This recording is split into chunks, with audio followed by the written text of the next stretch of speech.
আসসালামু আলাইকুম বন্ধুরা। আজকে আমি এত সুন্দর কিউট একটা মুভির গল্প নিয়ে হাজির হয়েছি যা আপনাদের ভালো লাগতে বাধ্য। কিউট কিউট পরীদের নিয়ে আজকের এই গল্প, যেখানে এক কিউটি পরী টিঙ্কার বেলকে ভাঙাচোরা জিনিস মেরামতের কাজ দেয়া হয়। তার তো এই কাজ একেবারেই ভালো লাগে না, কারণ তার বান্ধবীরা কেউ ফুল বাগানের কাজ পায়, কেউ রংধনু বানানোর কাজ পায়, তো কেউ বেয়ে চলা ঝর্ণাতে উড়ে বেড়ায়। তাই টিঙ্কার বেল নিজের কাজের বিরুদ্ধে বিদ্রোহ ঘোষণা করে কিভাবে টিকে থাকে সেই কিউট গল্পটাই আজকে শোনাবো। তো গল্পের শুরুতেই আমাদের দেখানো হয় যে একটা পরী আসলে কিভাবে জন্ম নেয়।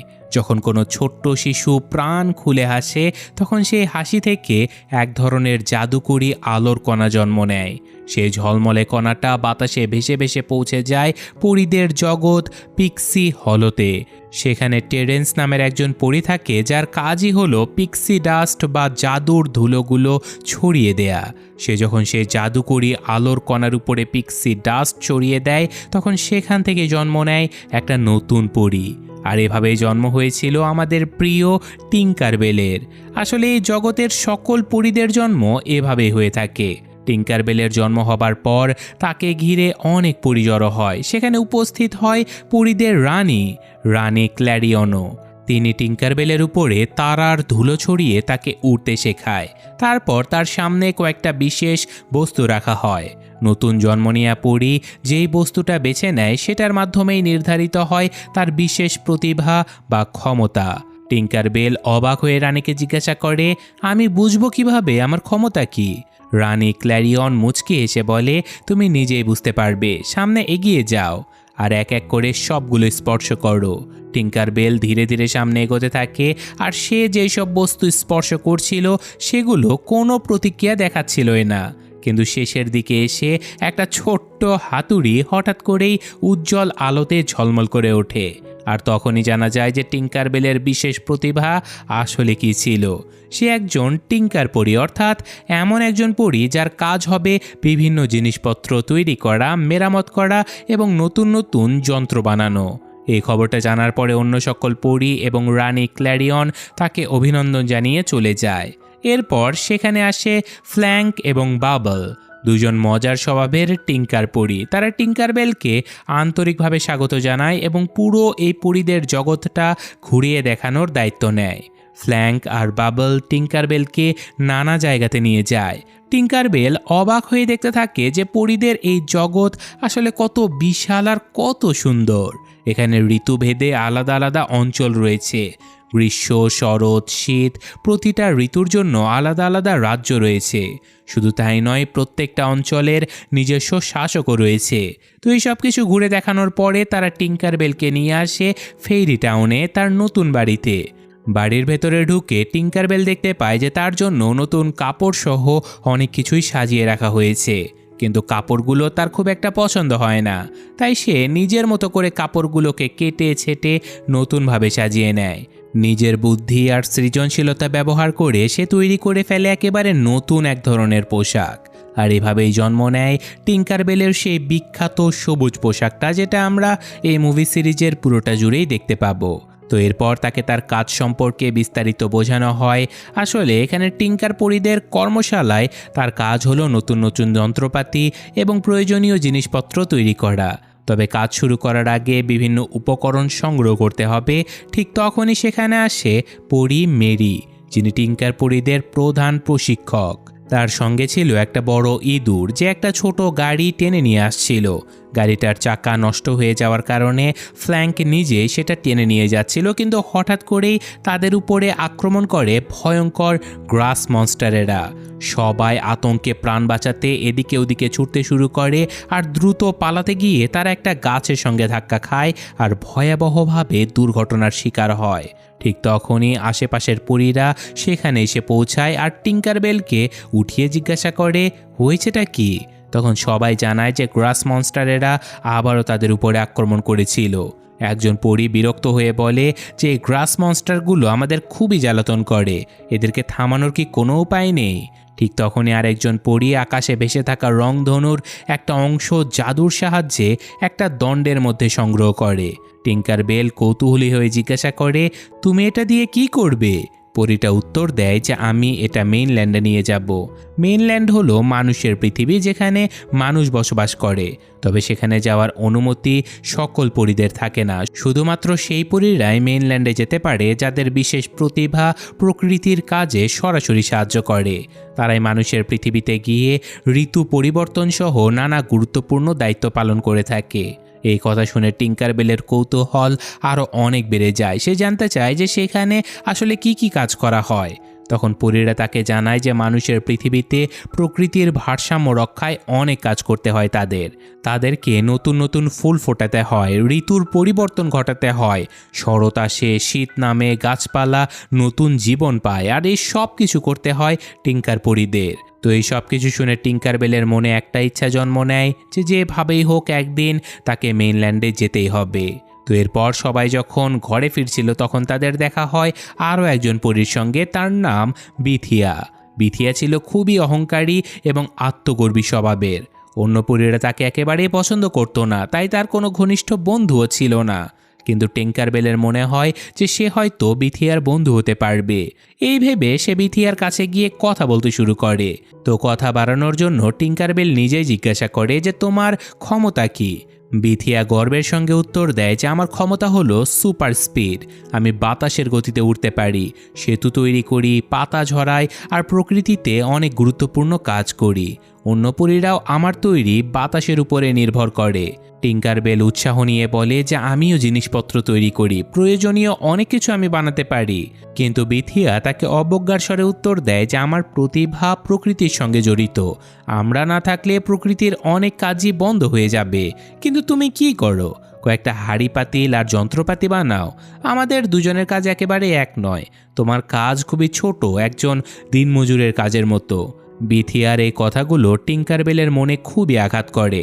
মন খারাপ করে সে আর কোনো কথা না বলে সেখান থেকে চলে যায়। আর ফেরার পথে সমুদ্র তীরের কাছে টিঙ্কারবেল কিছু অদ্ভুত জিনিস খুঁজে পায়।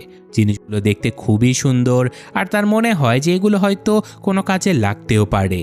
তাই সে সেগুলো কুড়িয়ে নিয়ে বাড়িতে চলে আসে। বাড়িতে ফিরলে ফ্ল্যাঙ্ক আর বাবল তাকে জানায় যে এগুলো সব মেনল্যান্ড থেকে ভেসে আসে। প্রায়শই মানুষের পৃথিবী থেকে নানা রকম জিনিসপত্র এখানে এসে পৌঁছায়। কিন্তু ঠিক তখনই পরী মেরি সেখানে এসে উপস্থিত হয়, আর তিনি এই জিনিসগুলো দেখে বলে যে এগুলো তো সব আবর্জনা, এগুলো দিয়ে কোনো কাজ হবে না।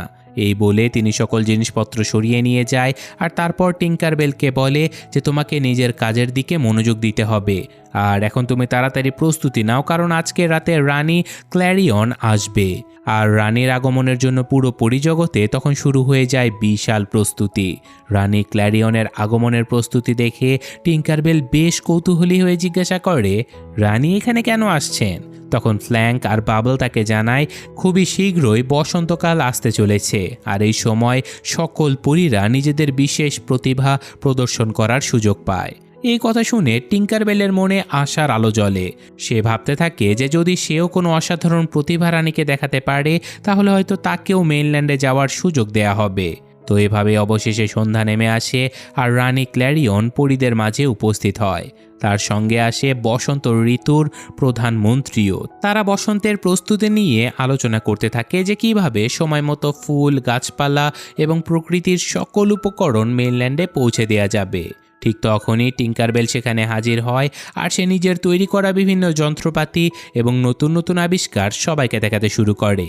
তার ইচ্ছে ছিল যে এই যন্ত্রগুলো একদিন মেইনল্যান্ডে নিয়ে যাওয়া হবে, যাতে করে অন্য পরীরাও সেগুলো ব্যবহার করতে পারে আর তাদের কাজ আরও সহজ হয়ে যায়। কিন্তু দুর্ভাগ্যবশত একটার পর একটা যন্ত্র সবার সামনে বিকল হয়ে যেতে থাকে। যে যন্ত্রগুলো নিয়ে সে এত গর্ব করছিল সেগুলোর একটাও ঠিকঠাক মতো কাজই করছিল না। তো এই সব কিছু দেখে রানী ক্ল্যারিয়ন শান্তভাবে বলে যে টিঙ্কার পরীরা সাধারণত মেইনল্যান্ডে যায় না, তাদের কাজ এখানে থেকে তারা প্রয়োজনীয় যন্ত্রপাতি তৈরি করে এবং অন্য পরীদের কাজে সাহায্য করে। মেইনল্যান্ডে যাওয়ার দায়িত্ব অন্য সব পরীদের। তো রানীর এই কথাগুলো টিঙ্কারবেলের হৃদয়ে গভীর একটা আঘাত করে। মন খারাপ করে সে নিজের ঘরে ফিরে যায়। সেখানে গিয়ে সে পরী মেরিকে জিজ্ঞাসা করে যে আমি কেন মেইনল্যান্ডে যেতে পারবো না। পরী মেরি ধৈর্য ধরে উত্তর দেয় যে সেখানে যেতে হলে বিশেষ ধরনের ক্ষমতা থাকতে হয়, যারা ফুল ফোটাতে পারে, ঋতু পরিবর্তন করতে পারে, প্রকৃতির সঙ্গে সরাসরি কাজ করতে পারে। শুধুমাত্র তারাই মেইনল্যান্ডে যাওয়ার সুযোগ পায়। তোমার প্রতিভা ভিন্ন, তাই তোমার কাজও ভিন্ন। কিন্তু টিঙ্কার বেল এই উত্তর একেবারে মেনে নিতে পারে না। তার মনে হয় যদি সে নিজের ক্ষমতা বদলে ফেলতে পারে তাহলে হয়তো সব কিছুই বদলে যাবে। এই চিন্তা মাথায় নিয়ে সে তার বন্ধুদের কাছে ছুটে চলে যায়, আর সে এক এক করে সবার কাছে গিয়ে জিজ্ঞাসা করতে থাকে যে তোমরা কি আমাকে তোমাদের ক্ষমতা শিখিয়ে দিতে পারবে? পরীরা অবাক হয়ে যায়। তারা বলে যে আমরা কখনো ভাবিনি বা এমনটা করেও দেখিনি যে কোনো পরীরা নিজেদের প্রতিভা বদলাতে পারে। তুমি হঠাৎ এমনটা কেন করতে চাইছো? টিঙ্কার বেল তখন তার মনের কথা খুলে বলে। সে বলে যে কারণ আমিও মেইনল্যান্ডে যেতে চাই। যদি তোমরা আমাকে তোমাদের ক্ষমতা শেখাও তাহলে আমিও সেই কাজগুলো করতে পারবো। তখন হয়তো আমাকেও মেইনল্যান্ডে যাওয়ার অনুমতি দেয়া হবে। তার আন্তরিক ইচ্ছা আর আগ্রহ দেখে বেশিরভাগ পরী তাকে সাহায্য করতে রাজি হয়ে যায়। টিঙ্কার বেল তাদেরকে বলে যে আমি শুধুমাত্র একজন সাধারণ টিঙ্কার পরী হয়ে থাকতে চাই না, আমি আরও অনেক কিছু শিখতে চাই। আমি চাই আমার মধ্যে অন্যদের মতো বিশেষ ক্ষমতা থাকুক। এরপর শুরু হয়ে যায় তার নতুন ক্ষমতা শেখার এক আদম্য চেষ্টা।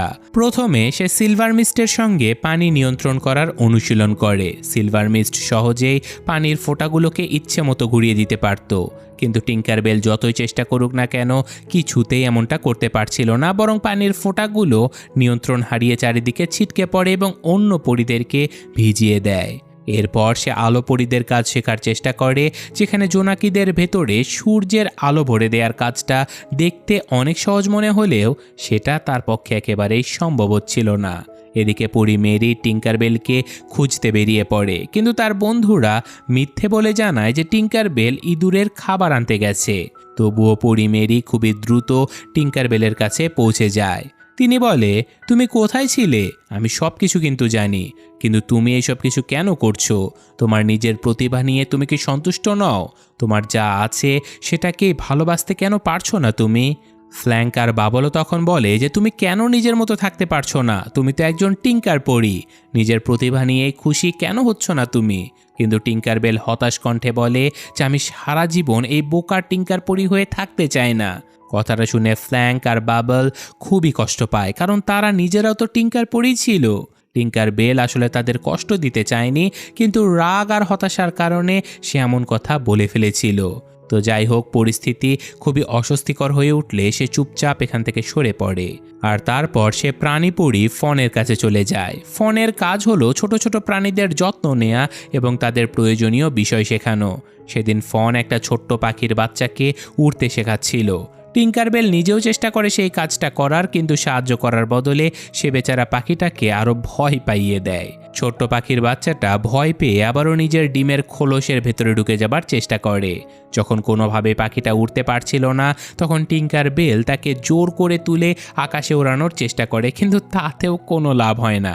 বাচ্চাটা এতটাই ভয় পেয়ে যায় যে টিঙ্কার বেলের কাছাকাছিও সে থাকতে চায় না। ফলাফল, এখানেও টিঙ্কার বেল ব্যর্থ হয়। আর ঠিক তখনই নতুন একটা বিপদ এসে হাজির হয়, কারণ আকাশ থেকে একটা বিশাল ঈগল উড়ে এসে টিঙ্কার বেলের পিছু নেয়। প্রাণ বাঁচাতে টিঙ্কার বেল দ্রুত উড়তে উড়তে একটা গাছের কোটরের ভেতরে ঢুকে পড়ে। আর এখানে মজার ব্যাপার হলো, সেখানে আগে থেকে লুকিয়েছিল বিথিয়া। ঈগলটা তাদেরকে ধরার জন্য বারবার ঠোঁট দিয়ে গাছের কোটরে আঘাত করতে থাকে, ফলে ওই ছোট্ট গর্তটা আরও বড় হয়ে যায়। তো অবশেষে প্রাণ বাঁচানোর জন্য দুজনেই নিচে নেমে আসে, আর ঠিক তখনই আশেপাশের পরীরা ছুটে চলে আসে। তার অনেকগুলো বাদাম আর ফল ঈগলের দিকে ছুঁড়ে মারে, আর বিরক্ত হয়ে ঈগলটা শেষ পর্যন্ত উড়ে চলে যায়। তাদের প্রাণ বেঁচে গেলেও বিথিয়ার অবস্থা খুবই করুণ হয়ে যায়। ফলের রস আর রং তার পুরো মুখে লেগে যায়। তাকে দেখতে এতটাই অদ্ভুত মনে হচ্ছিল যে আশেপাশের অনেক পরী তাকে দেখে হাসতে শুরু করে। সবাইকে হাসতে দেখে বিথিয়া ভীষণ রেগে যায়। সে সবার সামনে টিঙ্কার বেলকে অপমান করে কয়েকটা কথাও শুনিয়ে সেখান থেকে চলে যায়। আর এই ঘটনার পরে টিঙ্কার বেল নিজেও অবশেষে বুঝতে পারে যে সে চাইলেই অন্য পরীদের ক্ষমতা নিজের মধ্যে আনতে পারবে না। তার মধ্যে জোর করে কোনো নতুন জাদু শক্তিও সৃষ্টি করা সম্ভব নয়। তাই হতাশ হয়ে সে একা একাই হেঁটে চলে যায়, আর এক জায়গাতে বসে মন খারাপ করে ছোট ছোট পাথর ছুঁড়তে থাকে। তখনই হঠাৎ সে খেয়াল করে যে একটা পাথর মাটিতে নয়, বরং অন্য কোনো শক্ত জিনিসে গিয়ে লেগেছে। অদ্ভুত একটা শব্দ শুনে সে এগিয়ে যায় আর সেখানে গিয়ে দেখতে পায় যে একটা পুরনো বক্স পড়ে আছে, যার চারপাশে ছড়িয়ে ছিটিয়ে রয়েছে সেই বক্সের নানা অংশ। টিঙ্কারবেল সঙ্গে সঙ্গে সকল অংশ কুড়িয়ে জড়ো করতে শুরু করে আর তারপর সেগুলোকে একসঙ্গে জুড়ে দেয় এবং উপরে একটা ছোট পুতুলও বসিয়ে দেয়। আর তখনই অবিশ্বাস্য একটা ঘটনা ঘটে, কারণ মুহূর্তের মধ্যেই সেটা একটা সুন্দর মিউজিক বক্সে পরিণত হয়। সুর বাজতে শুরু করে আর পুতুলটিও ঘুরতে আর নাচতে থাকে। এই দৃশ্য দেখে টিঙ্কারবেল নিজেও আনন্দে নাচতে শুরু করে। তো শব্দ শুনে অন্য পরীরাও সেখানে চলে আসে আর তারা বিস্ময়ে তাকিয়ে থাকে, কারণ এমন কাজ তাদের মধ্যে আর কেউই করতে পারে না। একজন পরী তো অবাক হয়ে জিজ্ঞাসা করে, তুমি এটা কিভাবে করলে? টিঙ্কারবেল নিজেও অবাক হয়ে যায়। সে বলে যে আমি জানি না, আমি শুধু ছড়িয়ে থাকা অংশগুলো জোড়া লাগিয়ে দিয়েছি। আর এটাই ছিল তার প্রকৃত প্রতিভা, ভাঙা জিনিস মেরামত করা, নতুন যন্ত্র তৈরি করা আর অদ্ভুত সব জিনিসকে কাজে লাগানো। কিন্তু টিঙ্কারবেল তখনও নিজের প্রতিভার মূল্যই বুঝতে পারছিল না। তার মনে হচ্ছিল সবাই শুধু তাকে সান্ত্বনা দিচ্ছে, শুধু যেন সে মেইনল্যান্ডে যাওয়ার কথা একেবারে ভুলে যায়। তাই রেগে মেগে সে বলে ওঠে যে না, আমি যেভাবেই হোক মেইনল্যান্ডে যাবই যাব। এরপর সে আবারও একটা ঘাস পরীর কাছে গিয়ে বলে যে তুমি কি আমাকে ঘাস আর গাছপালা জন্মাতে শেখাতে পারবে? কিন্তু পরীরা আবারও তাকে বোঝানোর চেষ্টা করে। তারা বলে যে টিঙ্কারবেল, বোঝার চেষ্টা করো, এই ক্ষমতাগুলো তোমার জন্য নয়, তোমার নিজের প্রতিভাও আমাদের মতোই সমান গুরুত্বপূর্ণ। তুমি কেন নিজেকে ছোট মনে করছো? কিন্তু এবার টিঙ্কারবেল কারো কথা শুনতে একেবারে রাজি ছিল না। কথা কাটাকাটির এক পর্যায়ে তার সঙ্গে অন্য পরীদেরও সামান্য ঝগড়া লেগে যায়। অবশেষে পরীরা বিরক্ত হয়ে সেখান থেকে চলে যায়। আসলে তারা কতবারই বা একই কথা তাকে বুঝিয়ে বলবে। সকল চেষ্টা ব্যর্থ হবার পরে টিঙ্কারবেল শেষমেশ বিথিয়ার কাছে চলে যায়। যদিও বিথিয়ার সঙ্গে তার সম্পর্ক আগেই খারাপ হয়ে গিয়েছিল, তাই বিথিয়া তাকে একেবারে পছন্দ করতো না। তাই টিঙ্কারবেলকে দেখা মাত্রই সে দরজা বন্ধ করে দেয় আর দরজার বাইরে দাঁড়িয়ে টিঙ্কারবেল মন খারাপ করে বলে যে এখন তো আমার নিজের বন্ধুরাও আমাকে সাহায্য করছে না, কেউ আমাকে কিছু শেখাতে চায় না, তুমিই আমার শেষ ভরসা, তুমি কি আমাকে কিছু শিখিয়ে দিতে পারবে? বিথিয়া মনে মনে অনেক দিন ধরে টিঙ্কারবেলের উপরে প্রতিশোধ নিতে চাচ্ছিল, তাই সে সুযোগটা আর হাতছাড়া করলো না। সে ভান করে বলে যে যদি তুমি সত্যি গার্ডেন পরী হতে চাও তাহলে আমি তোমাকে সাহায্য করতে পারি, কিন্তু তার জন্য তোমাকে আগে গিয়ে একটা গ্রাস মনস্টারকে ধরে নিয়ে আসতে হবে। টিঙ্কারবেল সহজ বিশ্বাসে তার কথাটা মেনে নেয়। সে আত্মবিশ্বাসের সঙ্গে বলে যে হ্যাঁ, আমি অবশ্যই ধরে নিয়ে আসতে পারবো। এরপর সে সোজা তার ছোট্ট ইঁদুর বন্ধুর কাছে যায় আর ইঁদুরটার পিঠে চড়ে সে গ্রাস মনস্টারদেরকে খুঁজতে বেরিয়ে পড়ে। ইঁদুরটা বেশ ভয় পাচ্ছিল, কিন্তু টিঙ্কারবেল তাকে সাহস দিয়ে বলে ভয় পেও না, আমি তো তোমার সাথেই আছি, কিচ্ছু হবে না। অবশেষে তারা গ্রাস মনস্টারকে খুঁজেও পেয়ে যায় আর অনেক কষ্ট করে টিঙ্কারবেল দুটা গ্রাস মনস্টারকে ধরেও ফেলে আর সেগুলোকে সে একটা জায়গাতে আটকে রাখে। কিন্তু এটাই ছিল বিথিয়ার আসল পরিকল্পনার শুরু মাত্র। টিঙ্কারবেলকে বিপদে ফেলার জন্য সে গোপনে বাকি সকল গ্রাস মনস্টারদেরকে ছেড়ে দেয় আর মুক্তি পাওয়ার সঙ্গে সঙ্গে সেই দুষ্ট প্রাণীগুলো ছুটে চলে যায় সেই জায়গাতে যেখানে বসন্তের উৎসবের জন্য খাবার, ফলমূল আর নানা প্রয়োজনীয় জিনিসপত্র জমা করে রাখা হয়েছিল। সেখানে তখন বিশাল আয়োজনের প্রস্তুতি চলছিল, কিন্তু মুহূর্তের মধ্যেই সব কিছু তছনছ হয়ে যায়, কারণ গ্রাস মনস্টারেরা পুরো মাঠ একেবারে নষ্ট করে ফেলে। ফুল, ফল, সাজসজ্জা সব কিছুই এলোমেলো হয়ে যায় আর স্বাভাবিকভাবেই সবাই এই ঘটনার জন্য টিঙ্কারবেলকে দায়ী করে। যখন সবাই তার দিকে অভিযোগের দৃষ্টিতে তাকাতে থাকে তখন টিঙ্কারবেলের মন একেবারে ভেঙে যায়। সে ভীষণ কষ্ট পায়। ঠিক তখনই সেখানে রানী ক্ল্যারিয়ন এসে পৌঁছায়। চারপাশের ধ্বংসস্তূপ দেখে তিনি উদ্বিগ্ন হয়ে জিজ্ঞাসা করে এখানে হয়েছেটা কি? পরীরা তখন পুরো ঘটনা খুলে বলে। তারা জানায় যে এমন কোনো পরী নেই যে এই গ্রাস মনস্টারদেরকে নিয়ন্ত্রণ করতে পারে। এ কথা শুনে রানী আরও চিন্তিত হয়ে পড়ে। তিনি দ্রুত একটা সভা ডাকে আর বিভিন্ন প্রতিভাবান প্রধান পরীদেরকে ডেকে জিজ্ঞাসা করে যে বসন্ত আসার আগে আমরা কি সব কিছু আবারও ঠিক করতে পারবো? তখন পরী মেরি হিসাব নিকাশ করে জানায় যে না, এত অল্প সময়ে সব কিছু ঠিক করা সম্ভব নয়। অন্য প্রধান পরীরাও প্রচণ্ড উদ্বিগ্ন হয়ে পড়ে। তারা বলে যে যদি সময় মতো কাজ শেষ না হয় তাহলে নতুন ফুল ফুটবে না, ফল ধরবে না, ফসলও জন্মাবে না, পুরো বসন্তটাই বিপর্যস্ত হয়ে যাবে। এদিকে টিঙ্কারবেল ভীষণ অপরাধবোধে ভুগছিল। সে একা একা গিয়ে পিক্সি ডাস্টের ভান্ডারের কাছে বসে কান্না করছিল। তার মনে হচ্ছিল যে এই জায়গায় থাকার আর কোনো অধিকারই তার নেই। সে চিরদিনের জন্য পরীদের জগৎ ছেড়ে চলে যাওয়ার কথা ভাবছিল, কিন্তু ঠিক তখনই সেখানে টেরেন্স চলে আসে। টিঙ্কারবেল তাকে চিনতে পেরেছিল, কারণ জন্মের সময় এই টেরেন্সই তার উপরে প্রথম পিক্সি ডাস্ট ছড়িয়ে দিয়েছিল। টেরেন্স অবাক হয়ে তাকে বলে যে তুমি আমাকে চিনতে পেরেছো? আমি তো খুবই সাধারণ একজন পরী। টিঙ্কারবেল মাথা নেড়ে বলে যে না, তুমি মোটেও সাধারণ নও। তুমি না থাকলে আমাদের কারো কাছে পিক্সি ডাস্ট পৌঁছাতোই না। তুমি আমাদের সবার জন্যই গুরুত্বপূর্ণ। টিঙ্কারবেলের কথা শুনে টেরেন্স মুচকি হাসে। তারপর সে বলে যে ঠিক এই কথাটাই তোমার নিজের ব্যাপারেও সত্য। প্রত্যেকটা পরীর নিজস্ব একটা কাজ রয়েছে, নিজস্ব একটা প্রতিভা রয়েছে। সবাই কোনো না কোনো কারণে গুরুত্বপূর্ণ। তাহলে তুমি নিজেকে এত ছোট করে কেন দেখো? টেরেন্সের কথাগুলো টিঙ্কারবেলের হৃদয়ে গভীরভাবে আঘাত করে। সে হঠাৎ করে বুঝতে পারে যে এতদিন সে নিজের প্রতিভার আসলে মূল্যই বুঝতে পারেনি। এরপর সে নিজের সিদ্ধান্ত বদলে ফেলে আর দ্রুত বাড়িতে ফিরে গভীর চিন্তায় ডুবে যায়। ঠিক তখনই তার ছোট্ট ইঁদুর বন্ধু তাকে মেইনল্যান্ড থেকে কুড়িয়ে আনা পুরনো জিনিসপত্রগুলোর কথা মনে করিয়ে দেয়। হঠাৎ করে টিঙ্কারবেলের মাথায় একটা অসাধারণ বুদ্ধি চলে আসে। সে মেইনল্যান্ডে যাওয়ার চিন্তা আপাতত বাদ দিয়ে দেয়। সে নিজেকে বদলানোর চেষ্টাও ছেড়ে দেয়, বরং সে সিদ্ধান্ত নেয় যে নিজের প্রতিভা দিয়ে সে সবাইকে সাহায্য করবে। এরপর সে জমিয়ে রাখা সকল পুরনো জিনিসগুলো বের করে ফেলে আর সেগুলো ব্যবহার করে একের পর এক নতুন যন্ত্র বানাতে শুরু করে। তার লক্ষ্য একটাই ছিল, বসন্তকে বাঁচানো। অন্যদিকে রানী ক্ল্যারিয়ন তখন সবাইকে জানাচ্ছিলেন যে দুঃখের সঙ্গে তোমাদের সবাইকে বলতে হচ্ছে এই বছর বসন্ত হয়তো সময় মতো আসবে না, কারণ সকল প্রস্তুতি নষ্ট হয়ে গেছে। সব কিছু আবার নতুন করে তৈরি করতে অনেক সময় লাগবে। তখন সবার মুখে একেবারে হতাশার ছাপ পড়ে যায়। কিন্তু ঠিক সেই সময় টিঙ্কারবেল সেখানে এসে হাজির হয় আর সে রঙের পরীকে জিজ্ঞাসা করে যে একটা ছোট্ট পোকাকে রং করতে তোমার কত সময় লাগে?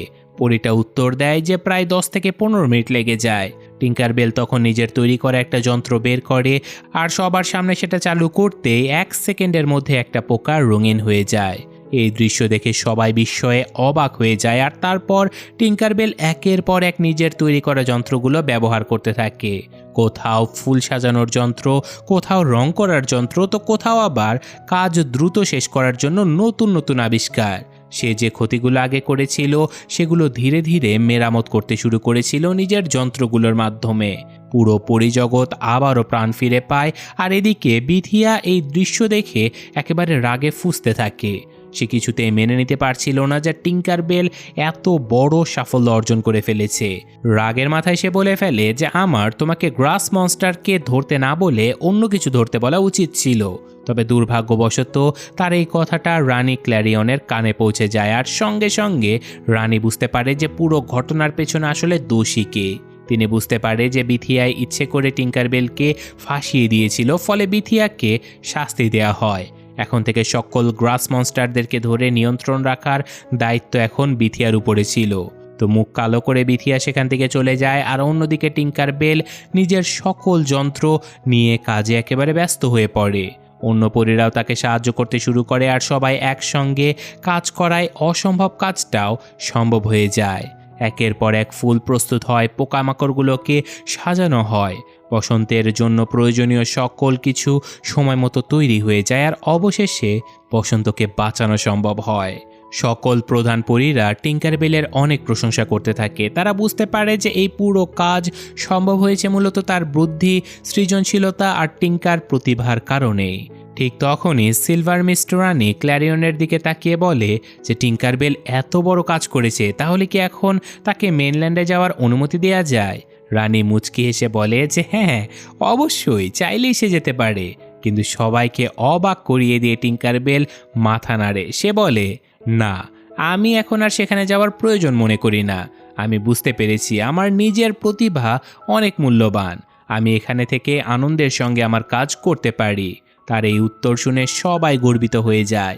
ঠিক তখনই ফ্ল্যাঙ্ক আর বাবল একটা জিনিস নিয়ে আসে।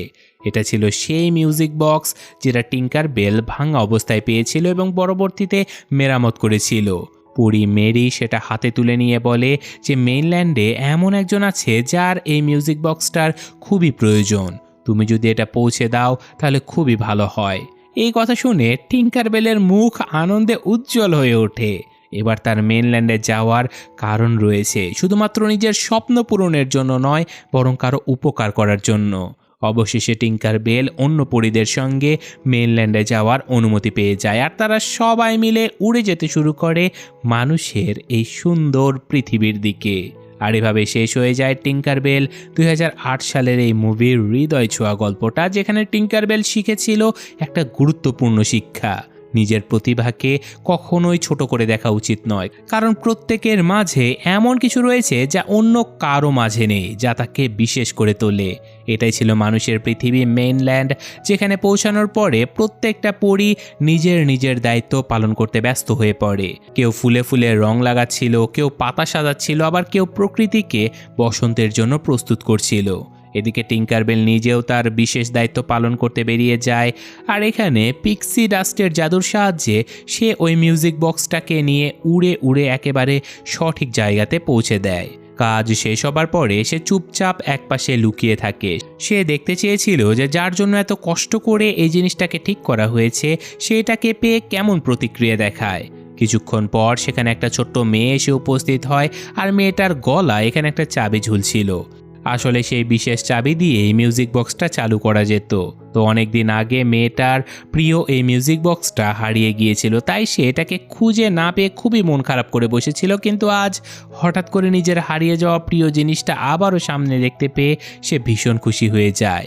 মেয়েটা দ্রুত চাবিটা লাগিয়ে মিউজিক বক্সটা চালু করে, আর সাথে সাথে মিষ্টি একটা সুর বাজতে শুরু করে এবং ছোট্ট পুতুলটা ঘুরতে ঘুরতে নাচে।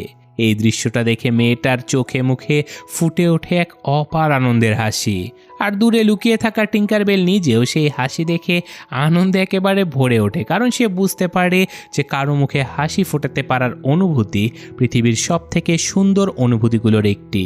সেদিন টিঙ্কারবেল শুধুমাত্র মেইনল্যান্ডে যাওয়ার স্বপ্নই পূরণ করেনি, বরং নিজের প্রতিভার আসল মূল্য উপলব্ধি করেছিল। সে বুঝতে পেরেছিল যে অন্য কারো মতো হওয়ার চেষ্টা করার চেয়ে নিজের বিশেষ ক্ষমতাকে কাজে লাগানোই সব থেকে বেশি গুরুত্বপূর্ণ। আর সেই কারণেই সে আজকে একজন মানুষের মুখে হাসি ফিরিয়ে আনতে পেরেছে। তো এই সুন্দর অনুভূতির মধ্য দিয়ে শেষ হয়ে যায় আমাদের আজকের এই অসাধারণ গল্প টিঙ্কারবেল। মুভিটা আমাদেরকে শেখায় যে পৃথিবীতে কোনো প্রতিভাই ছোট নয়, প্রত্যেকেরই নিজস্ব গুরুত্ব রয়েছে। নিজের ক্ষমতাকে অবহেলা না করে সেটাকে সঠিকভাবে কাজে লাগাতে পারলেই একদিন সাফল্য আমাদের হাতে ধরা দেবে। তো বন্ধুরা, মুভিটা কেমন লাগলো সেটা জানাতে একেবারে ভুলবেন না। আমি আজকের মতো এখানে এই বিদায় নিচ্ছি। আর হ্যাঁ, এই মুভির কিন্তু আরও বেশ কয়েকটা পার্ট রয়েছে, এটা ভালো লাগলে অবশ্যই আমি বাকিগুলো নিয়ে আসবো। আল্লাহ হাফেজ।